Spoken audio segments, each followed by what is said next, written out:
what I'm doing here is let me just make 2 quick adjustments here. We'll just break down into small discussion groups while you make the technical adjustments. Yeah, absolutely. Sorry about this, guys. I've just got the cameras, including the TV here, and I don't know if that's a problem or not. So, okay. So, and to that point, we are live on Facebook, YouTube, and Twitter. So you need to turn the TV off, or are you okay? No, I was okay. I just didn't know if it was what was going on in the background. Distracting. Yeah. Yep. So, okay. So here's the GoFundMe. This is put together by Ben's wife. And the reason I wanted to read this, I just wanted people to know the background of the first person who was arrested under the SAFE Act. So I'm just going to read this straight from the site. It says, Ben Wassel, my beloved husband and father to both of our children, daughter age 4 and son age 4 months, is the first man charged with violating the unconstitutional SAFE Act, gun law here in New York State.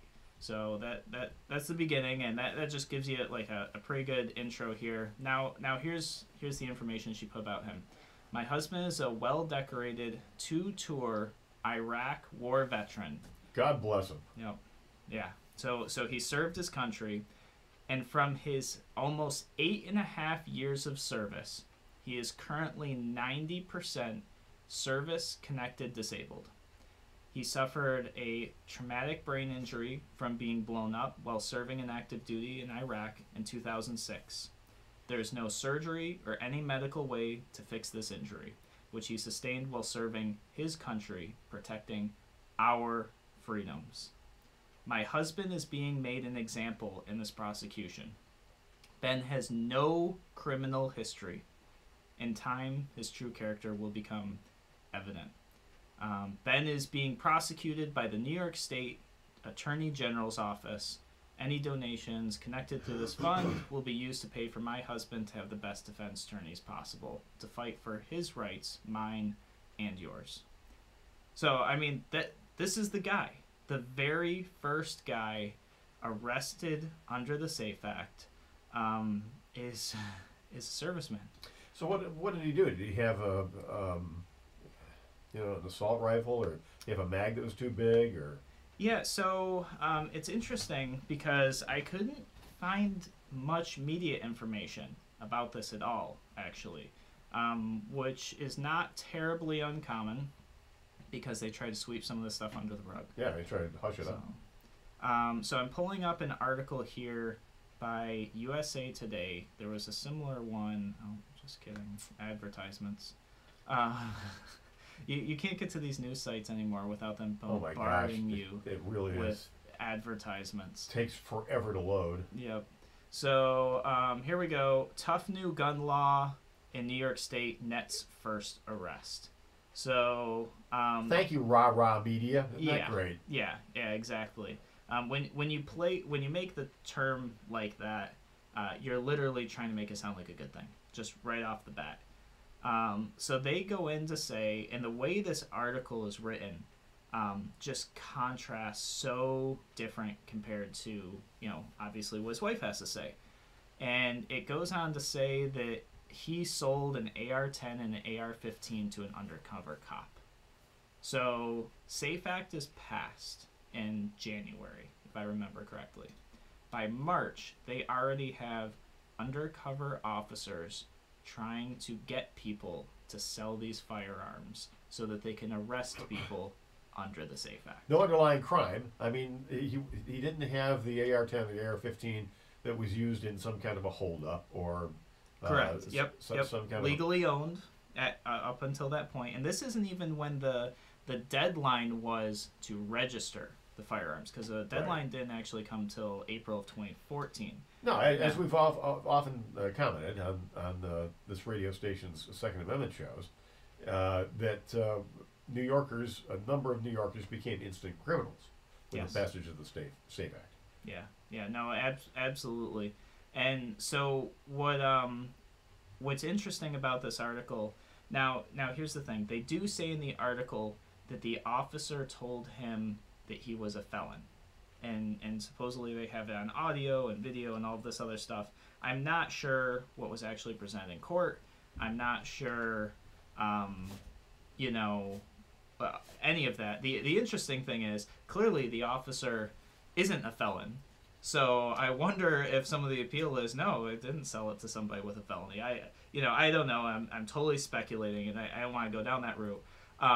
But the reason I want to point this out is because there was another SAFE Act case that I was very, very much involved with about 2 years ago. And I sat through every single court case. It was all the way out in Lockport. I drove an hour and a half, sometimes 2 hours, depending on how bad the weather was, to go and sit on these and support our Second Amendment rights. And a group of people did. I mean, there was a bunch of people. There were times that we had 30 or 40 people in the courthouse, and the way the media reported it had nothing to do with what the charges were. Right, exactly. They said things like, oh, we found drugs in the car, we found face masks, all this stuff. None of that was even true. So I did want to bring some light to this. We're going to take a break, and I'm going to remind you guys where to show up to protest this. Lend support. Yep, right. Absolutely. So we'll be back in a moment. Radio Free New York on WYSL and the WYSL stations.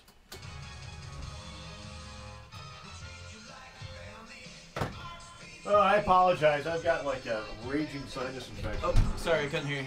I apologize. I got like a raging sinus infection. No, go ahead. Yep.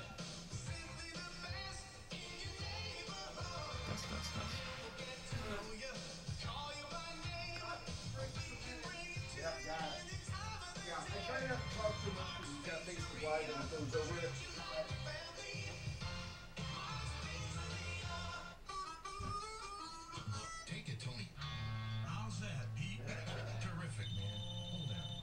Hello. Honey, we need help. The house is freezing. Oh, man, now I really got the... Is the bottom 1 minute too? Pete, furnace won't fire. Oh. Freezing. What am I gonna do, brother? Call Taylor. 500 help. Their heating experts will fix things up and have you singing in no time. 500 help? Now that's a hot number.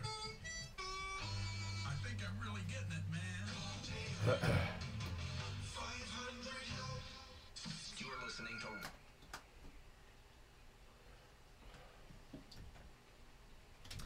All right, guys, we are back here on Radio Free New York, and just talking about the first guy arrested under the SAFE Act, talking about how the media does just, I want to say a good job. I mean, it's terrible, it's awful what they do, but they're very good at the bad things they do. Effective is what you mean. Yes, effective. Yeah. There we go. That's the term I'm looking for. How the media is just so terribly effective in taking people who have been persecuted for their Second Amendment rights and literally making them look like bad people so that people can feel good about what happens or acceptable with what's happening to them. And what we're talking about Ben Wassel, who is the very first person arrested under the SAFE Act.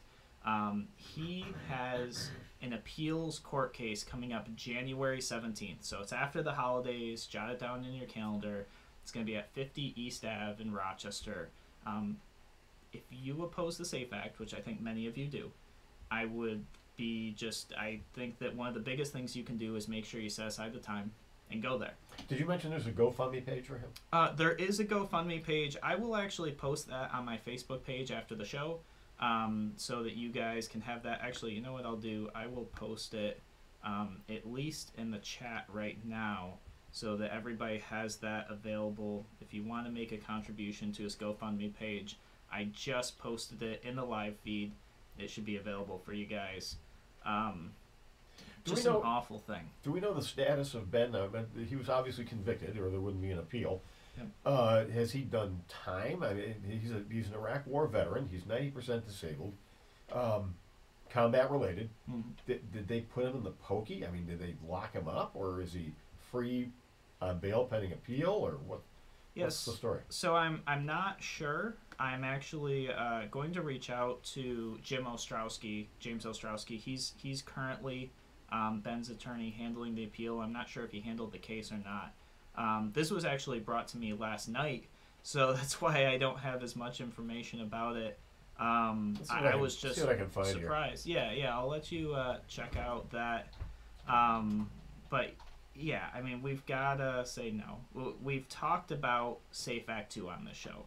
We've talked about red flag laws. We've talked about the SAFE Act.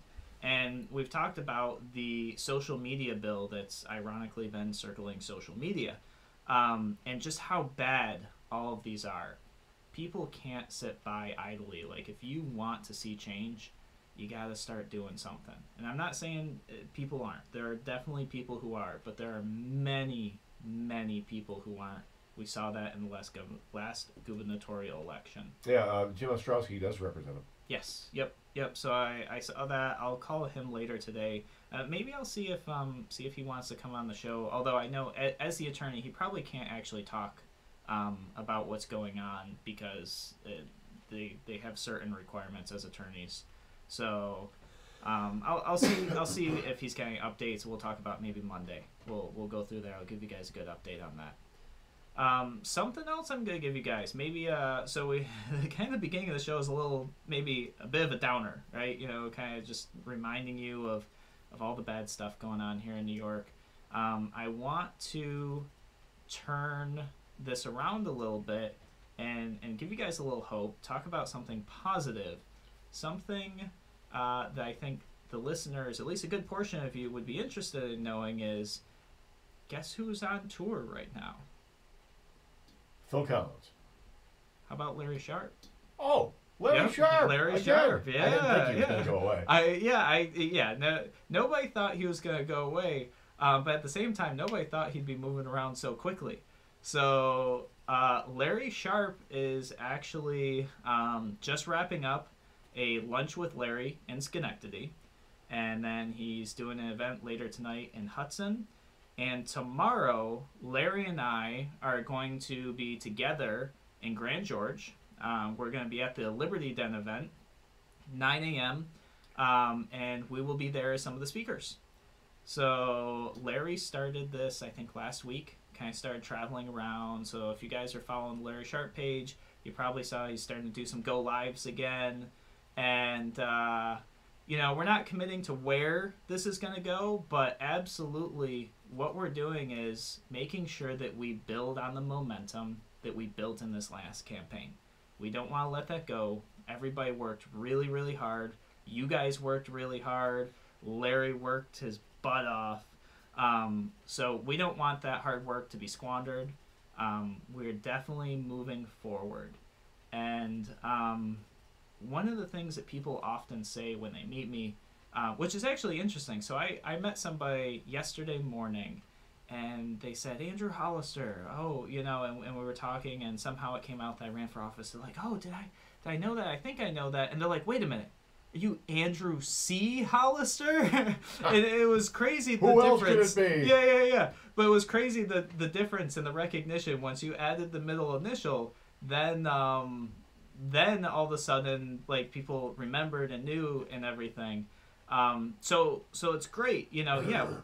But one of the things that I learned in this election, because people they ask all the time, or they just kind of make as a statement. They'll say, wow, I bet you just learned so much. Well, one of the biggest things I learned in this previous election is we have so much work to do. So much work. I mean, New York State, we all know it needs work. We all know it's hard work. But geez, we have just a mountain of work ahead of us to turn this state around. And we can do it. We can absolutely do it. But we need everybody to work together to make it happen. So what are we going to do? I don't have 100% roadmap, but I can tell you some of what we're doing is we're encouraging people to run for local office. We talked often about turning your county gold, turning your city gold, your town. We're walking that walk. We're talking that talk. We're out here, and we want to encourage people and let them know they're not alone. We're here to help. We're going to help build some committees in counties across the state. And in a month or two, you might see us introducing some candidates. So I wanted to give you guys that update because people are all day all night, sending me text messages, Facebook messages, emails, tweets, and it's always something along the lines of, I hope you guys don't stop. I hope you do something again. What are you guys going to do? And I want to give all of you guys that, I guess that update that, yes, things are happening. We're doing stuff. It's just not, it's not every day from 8 a.m. to 11 p.m. You know, we're working now, but we have started some traveling and going across the state and making sure that we're at least continuing the momentum. Staying visible and, you know, helping others do the same thing. So it's very exciting. Can't wait to talk to Larry. Actually, Larry and I will be talking after the show, so it'll be interesting to see what he's got planned. So anyway, doing a quick search here on back to Ben Wassel for just a minute. He was originally charged under the New York SAFE Act in 2013. He was indicted on 5 Class D felonies. Those are the smallest ones that you can, you know, be subject to. Did not include the SAFE Act charge. That's interesting. On Friday, Judge Michael D'Amico reduced the number of charges to 3: third-degree criminal possession of a firearm, 2 counts of third-degree criminal sale of a firearm, and he said the 5 charges were repetitive. The jury deliberated for a couple of hours, and then they convicted Ben on those 3 points. And of course, the USA Today headline was Wassel convicted on all counts, which of course, all counts after the judge dismissed 2 of them. Yeah. So, including the SAFE Act provisions. So, anyway. Well, that's interesting because the criminal possession of the firearm was probably a SAFE Act charge.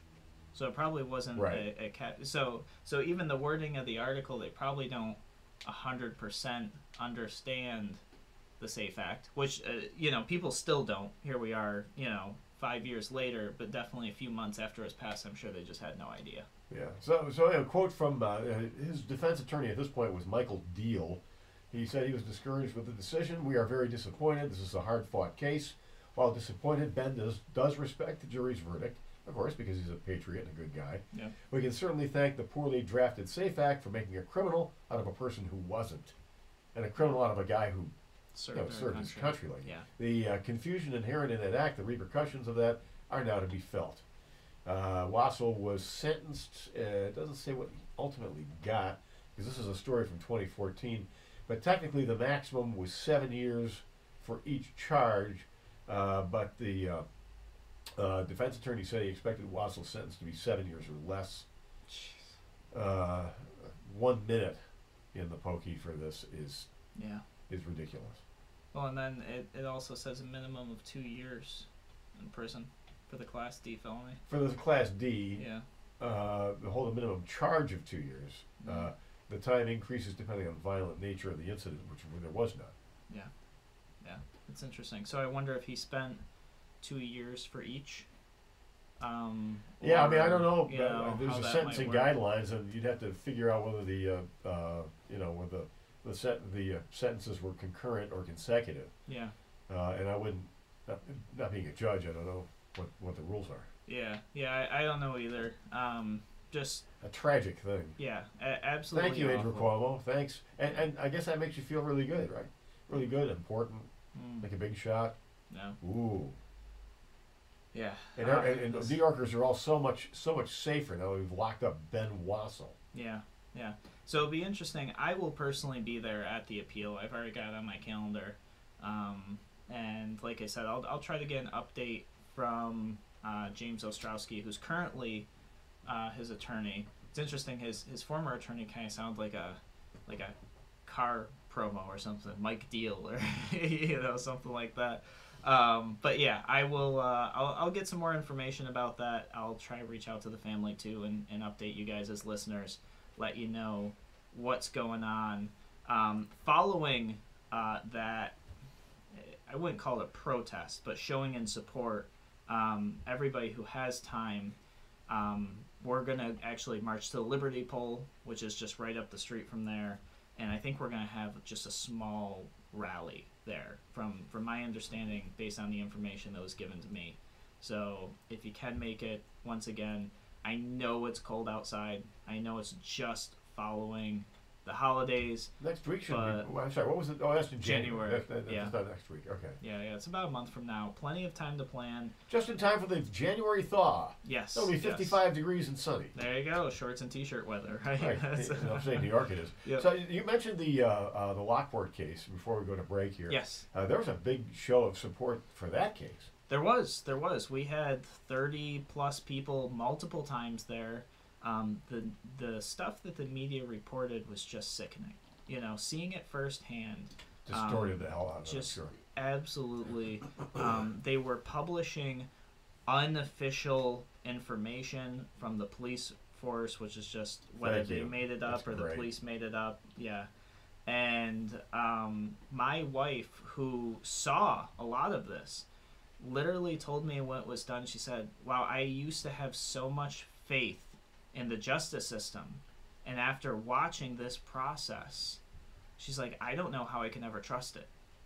So, and that's somebody who, you know, she doesn't really get involved in politics. But she came from the Eastern Bloc. She knows where she she does. speaks. Yes, absolutely. So, that right there says a lot. Says a lot. All right, it's Radio Free New York. He is Andrew C. Hollister. That's C. Andrew with a C. And we'll be back with more.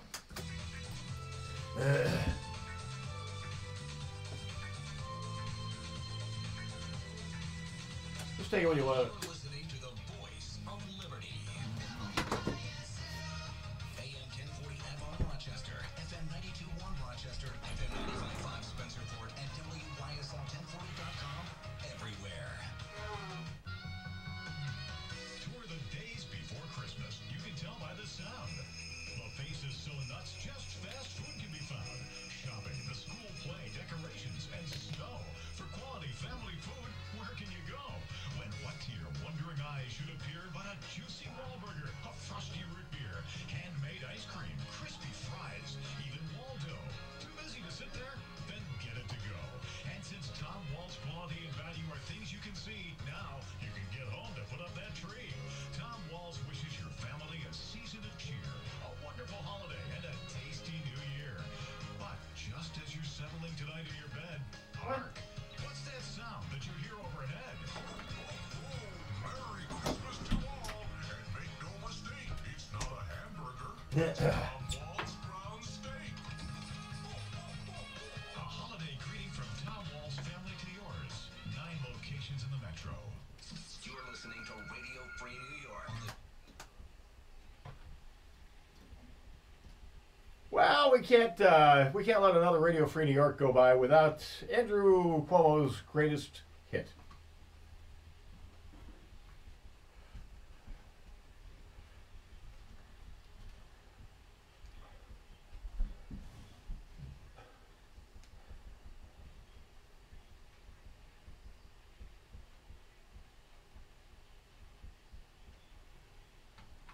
But every American agrees with you. Yeah, that's definitely how Cuomo sees it, and to that point, Cuomo was recently asked by, I believe it was the Western New York Times, if he's gonna focus on Upstate or not, and the answer he gave was just really awful. I guess is the best, you know. They actually asked him multiple times. They sent an inquiry to his office, to his media secretary, whatever the term would be for that person who works under him and handles those correspondence. And one of the things that they asked him, they said, where is it? They basically said, hey, in 2010, you basically just lost Western New York. Said, and then in 2014. The map changed drastically. It was like a lot of upstate, and they said now a lot of upstate voted for him. No, against him. Yeah. So he only lost Western New York in 2010, and then in 2014 expanded he to all of lost. upstate. Yeah, that loss expanded all across upstate New York. He lost the majority of upstate New York. Yeah, Tompkins County. Yeah, I think in Erie maybe. Erie's reliably Democrat. But, yeah. But it's and Tompkins, of course, is like a little Finger Lake, San Francisco. Yeah, and then there was a couple in the Adirondacks, like one at the tippy top of the state there. I forget. But now in 2018, I mean, he just had a little blue dot, and that's it. So they reached out to him and said, hey, would you sit down with us? Would you talk with us about the erosion of voter support for you in upstate New York? He doesn't care. Yeah, exactly. So he went November 7th, no response. November 9th, no response. November 15th, no response. And then finally, November 26th, they got a response from his spokesperson who said this.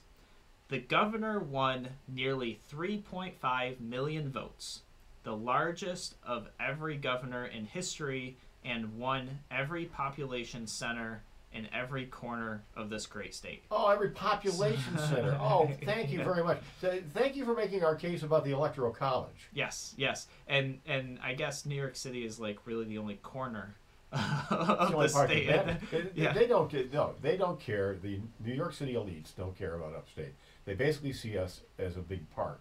When you see the New York State, I love New York tourism ads on TV. Mm-hmm. Look at it. It's all about, you ski up there, you snowboard up there, and you fish, and then you water ski, and then you go back to civilization. Yeah. I mean, they literally put on their pith helmet, Mm-hmm. and they come up here and they look at all of us as just a bunch of, bumpkins who need to be watched over. And Yep. Well, and then the next part of the statement actually speaks to that perfectly, because the next part of the statement says, focusing land instead of people, which is that of the root of this inquiry, is misleading and divisive, or divisive. And essentially, what the Cuomo administration is saying here is, upstate New York is just land, not people. Right. That's literally. He would be perfectly fine if everybody in upstate New York just en masse got up and moved to North and South Carolina. Yeah. Because it's fewer people to vote against him. Yeah. No, absolutely. And so that I just stumbled across that today, and I was like, wow, and just weeks ago, he was in Erie County, I think, and he made the statement, I'm upstate's voice. I don't know if you saw that. He made a statement saying he's the voice of upstate New York. Sure he is. And here we are, just a week or two later, and yeah, now his statement's totally changed. The voice of the SAFE Act. He's the voice of no fracking. Yep. He's the voice of increased taxes. Soon he's going to be the voice of single-payer health care if he gets his way. Oh, I hope not. I so hope not. That's just like, we simply can't afford it. Actually, ironically, he went on to say that New York State just couldn't possibly afford that $13 billion tunnel repair. He said, well, there's no way. We could never afford it. We could never possibly pay that. Well, single-payer health care costs way more than that. Well, his dopey more. bridge cost $6 billion. Yeah. Just a bridge in New York, let alone healthcare. So yeah, that was. I figured I'd share that with you guys. I saw that and I was like, we talk often about how disconnected he is from upstate, but then when you make a statement saying that focusing land instead of people, that's so telling that he really just thinks of us as land. We're not much more than that. So Sees us as subjects. Yeah, just do as you're told, and give us your guns and your liberties and your freedom and your social media passwords and tow the barge, lift that bail. Yep. So the other thing I stumbled across, ironically linked to this article, or maybe not ironically at all, is the highest paid educators in the state of New York. Oh, this is obscene. Yeah. By the way, you saw that the nitwits in Albany just gave themselves a pay raise. I did see the headline. I didn't read into it. $79.5 is what they're paid now. That's before they get committee assignments and they get what are called Lulus. Yep. They're going to $130, but not right away. They're going to phase it in. This is what Albany thinks phasing in is. January 1st, in other words, in 3 weeks. Yeah. They go from $79.5 to $110. Could I get that as a raise? Then they'll I'd go love to get to that. 130 like in 2 years. Yeah, yeah, That's phasing it in.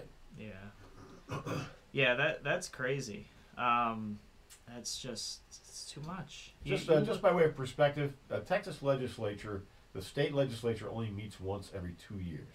Yeah. Lawmakers in Texas are paid $7,200. Yep. In New Mexico, it's a volunteer position. Yeah, I think it should be. But the reason it can't be in New York is because they've made it a career. Right. It needs to be public service. And there's a laughable rationale behind the massive, you know, the huge smash and grab in terms of increasing their already obscene compensation. They said it'll cut down on corruption because they won't be so tempted. Yeah. Did you happen to catch if they were going to allow outside income or not? Was that in there? I didn't see that. I'll check it out. Yeah, that'll be interesting. So the number one highest paid educators in the state are actually in Erie County, interestingly enough. Martha Kavanaugh makes $530,000 a year in the Hamburg Central School District. Eric Benson makes $235,000 and a bunch of little change and stuff like that in Buffalo Public Schools. And Ryan Bowers makes $148,000 in Buffalo schools. Now, the only other county that was on the top 10 list that this radio station covers is my home county, Monroe County. Joan Ham at $140,000 and the Webster School District. John Pavone at just under $140,000. Actually at Edison Tech in the city, which is interesting, the Rochester City School District. And following up right behind him at $137,000, almost $138,000 is Rita Gaither, also at Edison Tech in the City School District. That'd be one of those city schools that graduates 46% of its students. Yeah. Things are looking up there. Yeah, wow. I mean, I don't know. Maybe these people have been here for like 60 years. I don't know how you end up making that money in a district that's failing. How many superintendents has the Rochester City School District had? Like about a dozen? I think they've had 5 or 6 anyway. 5 or 6 in the last 8 to 10 years, I think is what it was. So it's a revolving door, and they all make $250,000, and they walk out the door with all kinds of obscene benefits. New York Daily News, New York Times. State legislators in New York are poised to get a long-awaited pay raise of $50,000 boost that would make them the highest-paid state lawmakers in the country. But the salary increase, which was unanimously approved on Thursday by a special compensation commission, in other words, us, came up with some important caveats. The commission voted to curtail outside income to 15% of their salary. All right, 15%, huh? So was it? It's going to be 130,000. You think? Yeah, so it'll be about another 20K they get add on there. Yeah, let's see here. Oh, that was the wrong button on the calculator there.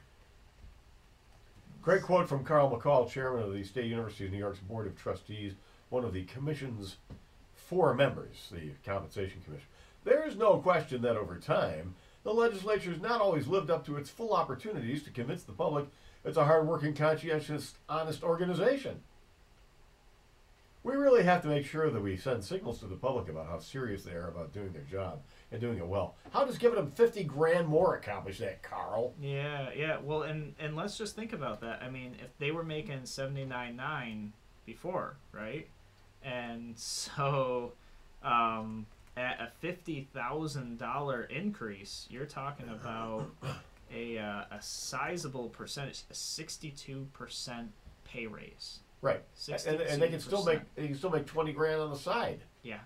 Well, and let's not forget too that they can get the Lulus, which put some of them up to $250,000 already. Well, supposedly some of those have been dialed back too, but they're not specific in the article about it. Yeah, of course. It's like, oh yeah, we shaved 10 cents here or there, called it a sale. You know, that's so that's just frustrating. New York State always spending our hard-earned money And I'll probably talk about this in either the next show or the show after, or maybe when I'm in Czech Republic. I don't know. I'm going to talk a little bit about taxes and just, I'm working with my CPA right now looking at the taxes that my wife and we're both small business owners. And as a small business owner, you get hit the hardest, especially if you're a DBA or an LLC. You pay an additional 12 or 12.5% self-employment tax. SET, yep. Yep, on top of your regular income tax. So you just get slammed. And I'll talk with you guys in one of those episodes about, how much that hurts, and how my wife literally said, wow, this makes me not want to earn money. I did half my weddings for free. And they're fine with that, by the way, because they want you dependent on government. Yeah, no, absolutely. So we'll take another short break here, and we'll be back in a moment. It's Radio Free New York. Tell a friend about the program, and thanks so much for joining us.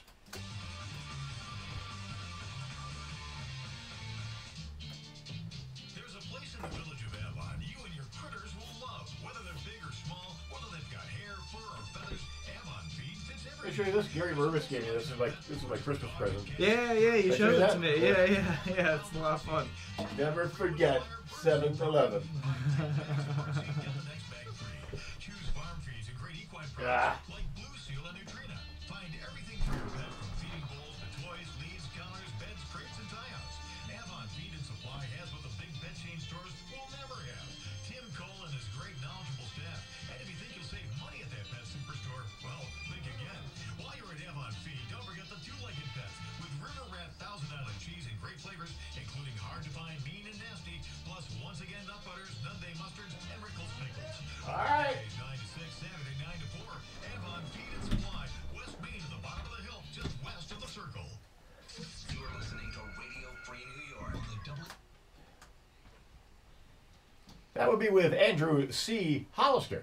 Yep, here we are. We're back on Radio Free New York, going through some of the Facebook comments here on the show. A bunch of people watching right now. We've got Jacob joined us on the show, Dan, Barbara, Dawn, and Douglas. Dan says his last raise was 0.25% at 14 cents. That's So what his raise was. you're a small business So- owner. What kind of raise did you get this year? Me, I don't think I got any raises this year. I spent a lot of time campaigning, so I didn't get much of anything this year, to be honest. If I were to compare last year's income to this year's, I actually don't know. I haven't made it that far in the CPA thing. I got one on Thursday, so I'll let you guys know. But I'm assuming it's going to be significantly less, is my assumption. Douglas says, when you get to questions, what is your opinion on choice voting? Douglas, if you could clarify the question for me, Yeah, I know what choice. Do you know what choice voting is? I'm not sure what choice voting is, but if you comment back with a little more description of the question, I'd be happy to answer it and give you my pointed opinion on whatever it might be. And to that point, if you guys do have a question, maybe you're listening in the car, and maybe you're listening on your lunch break or somewhere in between, feel free to call us here on the show and ask us some questions on the air or give me your feedback or opinion. That number is 585-346-3000. Definitely, just give us a call, ring in. I love it when you guys call because then I know you're listening. I know you guys are listening anyways, but love taking the phone calls. So, something that I was going to spend some time talking about after seeing the teacher salaries, and also seeing a lot of my friends and people of all ages. I'm talking about people who have grandchildren, they're empty nesters, the whole thing. They're in retirement, all the way to friends who have recently started in college or graduated college, and then the friends right in the middle who they've got a family, they've got kids, they're not really in either of those categories.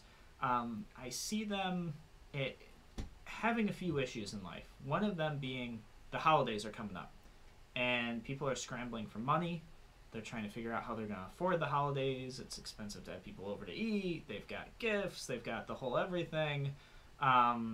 So at some point, I want to talk a little bit about how I've managed my finances, because it seems the way I do things are a little different, and I've never really been taught per se how to manage them, other than, you know, what comes in and what goes out. Make sure what goes out isn't more than what comes in.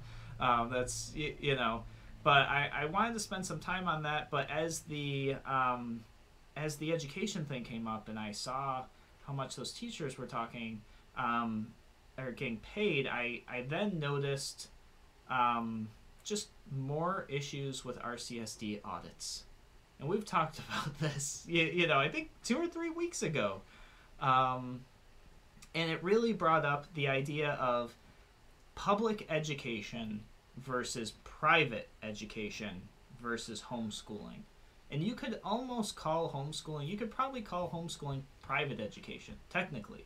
It's not public education, it's education in your home or in a friend's home. Indoctrination-free education. Exactly, yeah. So I know that we don't have nearly enough time to cover this in this radio, in the remaining time of the show. But I want to plant those seeds, and we'll probably talk about it on Monday, I think. I really want to talk about all three of them, public, private, and homeschool.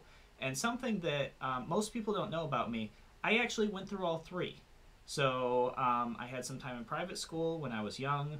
Then my parents, they couldn't afford private school, so they're like, maybe we'll try homeschooling. They couldn't afford that either. And then, excuse me, how old were you when this was taking place? So I did private school up until 5th grade. Okay. And then we took a year off. We did homeschool. And then my parents, they tried to save up as much money as they could. Kind of got like a grant/scholarship through the church. And got me in 7th and 8th grade. And then at that point, they were like, we are so out of money. We can't afford this. You're going to public school. We can't even afford to homeschool you, which was fine. Did you go to city schools? I did. I graduated from Wilson Magna on Genesee Street. For those who have been in the Rochester area for a long time, would remember Wilson as the old West High. Do you have your battle scars? Can you show us? I have no battle scars. You know, I get along with everybody. Anywhere I go, I don't really cause trouble. Did you get caught in the crossfire? Yeah, actually, to that point, yes, because they used to use... I was kidding. You got caught in the crossfire. So what was used often, I don't think they use anymore, is pepper spray in schools by police, actually. So there were 2, maybe 3 instances that I recall where a fight broke out in the cafeteria, and they just showed up and just like sprayed the area. And there was very poor ventilation. It was in a basement, you know. And I just remember like me and a bunch of students, we were there together sharing garbage cans as everybody was like puking into the garbage cans.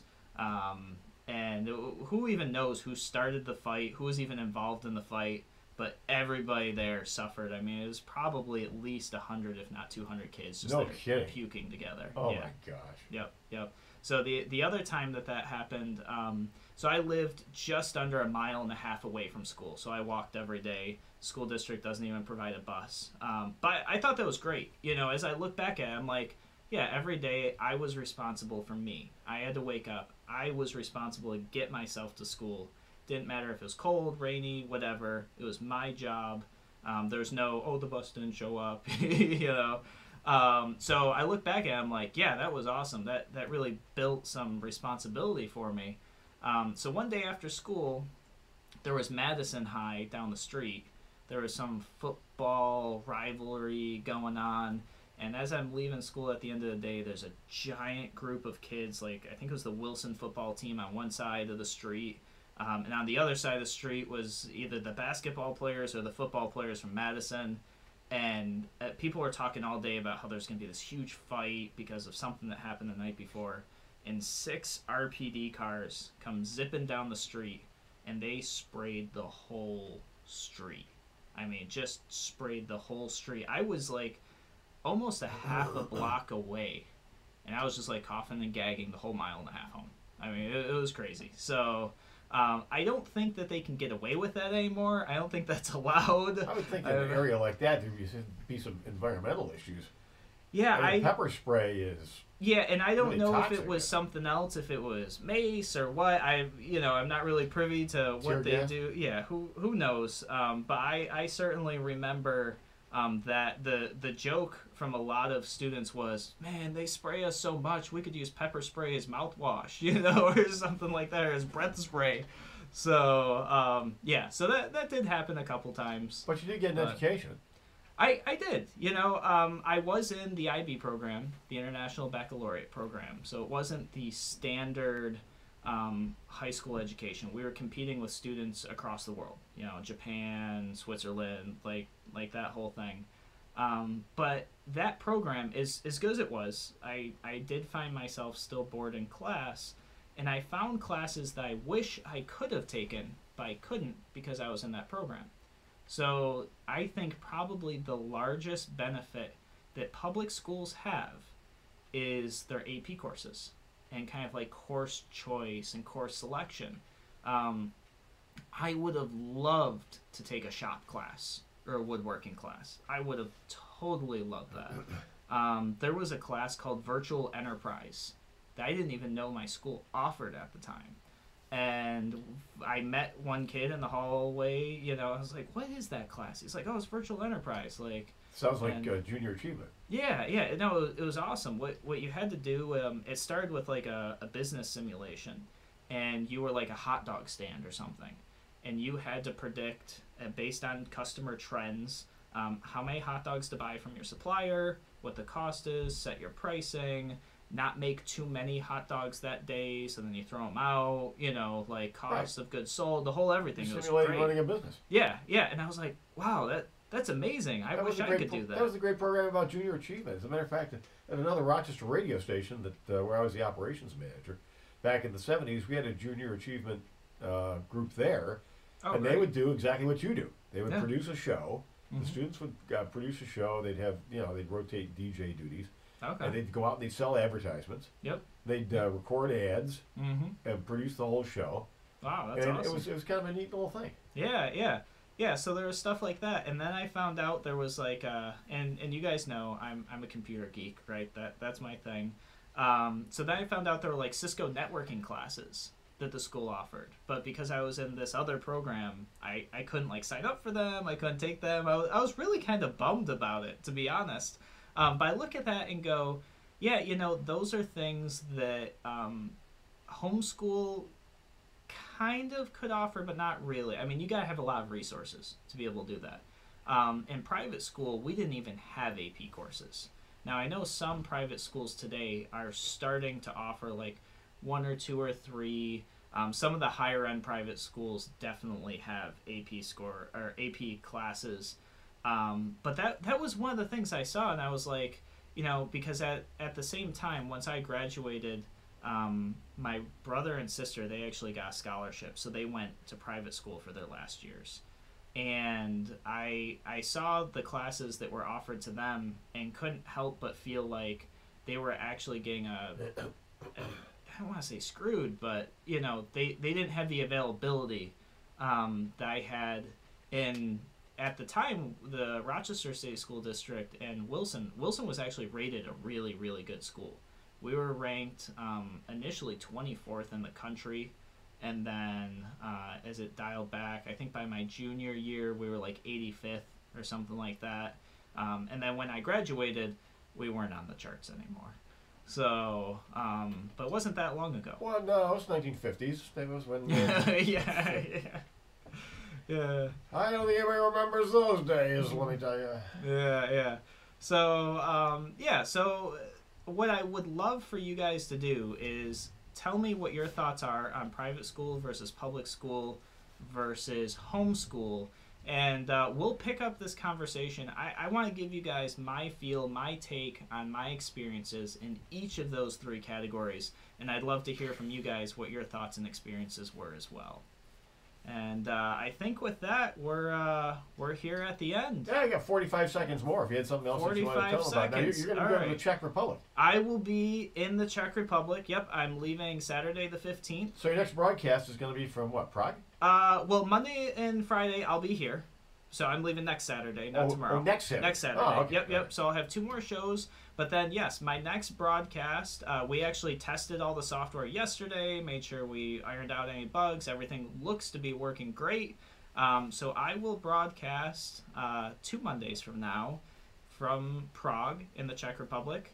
And then the following Friday, I will be in a place called Rovensko, which is a small little town in Czech Republic, but we've got really good internet there, so I think we'll be fine. But we'll. Your car we'll radio's find going to out. be displaying Cyrillic, and that's why. Yeah. There you go. Yep. But it's gonna be a lot of fun, and I hope you guys tune in and catch those shows as well. Have a great weekend, everybody. Thanks for listening to Radio Free New York. Stay free.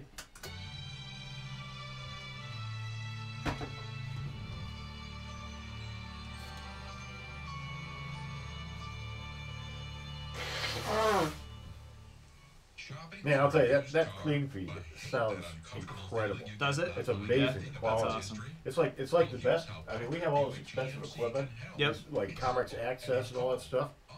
This beats the hell out of that in terms of audio quality. All right, my friend. All right. Thank you very much, as always. Absolutely a pleasure. And I might actually